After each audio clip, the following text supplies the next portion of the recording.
Let's talk about domestic violence and pretend that a family law divorce is about to begin. And there's domestic violence.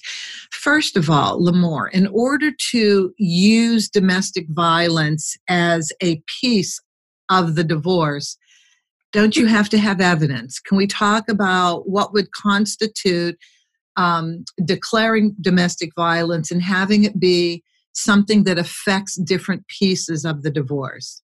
Yeah, great question. So the process is a little bit, there's a lot of steps to the process. So the first step is to obtain a TRO, a temporary restraining order, right? You only have to show the court reasonable proof that there has been domestic violence. And I think that people think domestic violence, it has to be physical. No.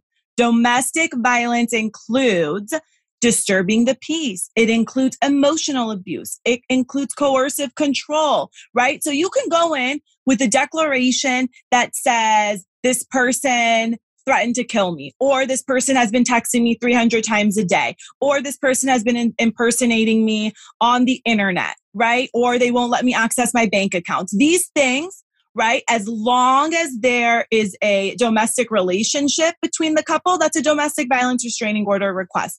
But during that process where you're first going in for a TRO, temporary restraining order, you just need reasonable proof. You don't need 20 witnesses to say anything, none of that. The court just wants to know. We're going to give you a court date to present your case to us, right? In about 25 days. We need to know right now, do you need to be protected? Just show us reasonable proof that we need to protect you. But what is reasonable proof, Lamore? So reasonable proof is just the declarant saying, I need protection because this person has done this or has threatened to do this, right? Temporary restraining orders are not a finding of domestic violence. Okay. They are just a finding of reasonable proof.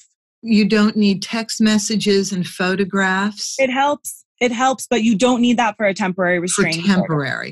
But for permanent, then you actually do need a paper trail, evidence, because this could be very seriously damaging to somebody's reputation, as Johnny Depp is declaring his career has been impacted by these charges.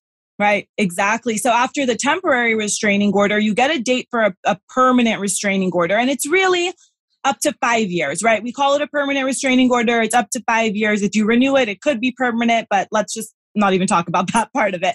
But once you get to the hearing for a permanent restraining order, you have to show proof by preponderance of the evidence, right? So it's more likely than not that what you're saying is true. This is where bring your witnesses, bring all of your evidence. If you have a picture, but you didn't have time to attach it to your initial request, you better bring it to this hearing. This is